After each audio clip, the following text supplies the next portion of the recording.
Hello and welcome to Justice. I'm Judge Jeanine Pirro. Thanks for being with us tonight. Ebola. What a mess. No one, and I mean no one, should be allowed to enter the United States from any West African nation ravaged by Ebola. And any American citizen who goes there and wants to come home needs to be quarantined for 21 days until we figure out what we're doing. Look, we have a real problem. I don't want to hurt anybody, and I'm good with sending humanitarian aid to those in need, fill up those C-130s with supplies and doctors, and do those military transports. But guess what? At a certain point, you take priority over everyone else in the world.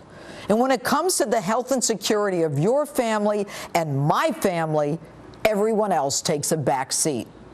The fact that we're even having this discussion is insane. Now, we're told that it would be counterproductive to the economy of Liberia to stop flights from coming here. Really? Another country's economy is not the criteria to determine whether we put our families at risk. And trying not to offend the rest of the world, making nice so people won't be angry, or making other countries economically successful, and any other politically correct hogwash coming out of Washington be damned. Your job is to protect us. Take a listen. First and foremost, I want the American people to know that our experts here at the CDC and across our government agree that the chances of an Ebola outbreak here in the United States are extremely low. The world is less violent than it has ever been. It is healthier than it has ever been. Right. And you can keep your doctor in your healthcare plan. Al-Qaeda's on the run, and ISIS is not Islamic. Come along with me and see if what I say makes sense. Thomas Duncan, Ebola man, lied to come here. Now, why did he need to come here? Did he know that after transporting a dying woman refused by a Liberian hospital and sent home to die, that he was then at risk? He is not a U.S. citizen. How is it that he can be granted a visa to come here in a matter of hours? And if our hospitals are all Ebola trained, why, after he told them that he came from Liberia, did the Dallas hospital send him home for yet another 3 days, during which time he became more contagious, vomiting around the apartment complex and exposing kids to the virus, who then go to school? And I should feel safe when the hospital today actually admitted that they lied when they said they didn't know he was from Liberia. Where's that so-called Ebola checklist that asks if you've traveled to an Ebola-infected country? And why did the nephew have to call the CDC?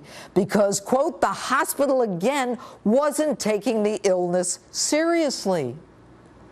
We're so prepared that officials didn't even attempt to sterilize that apartment for 5 days.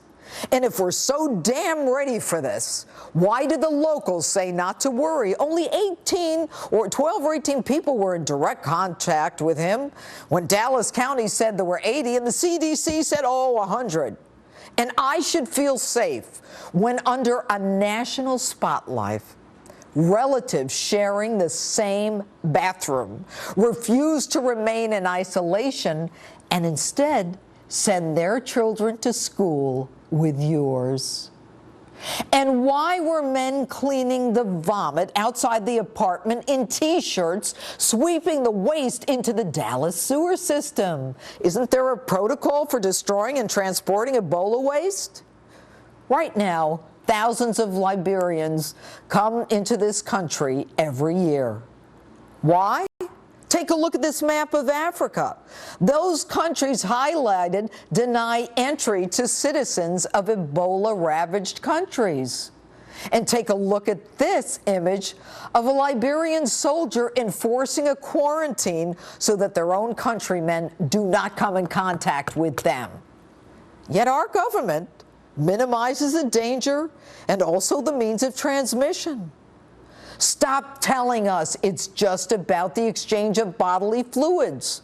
Why didn't you tell us that the virus can last for hours on a surface like a doorknob or a countertop at the local coffee shop? And the head of the CDC, when asked if there should be more rigorous airport screening, says this: like any intervention, there are upsides and downsides. There are a lot of downsides. You slow travel. You end up costing people money. Who's going to get screened, and who's going to train them? And if you have a positive, where are you going to bring them? If you have a positive, where are you going to bring them? You're the head of the CDC. Are you stupid? So you'd rather put us in danger. You're the head of the CDC. You find a place to put them and treat them. And then White House spokesman Josh Earnest says that screening procedures are in place at our border and people are screened as soon as they get here. Really? You're kidding, right? What's that? You're saying that because you don't want people to panic? You don't want us to panic. How about I don't want us to die? Tell us the truth for once. That's my open. Avi Selk,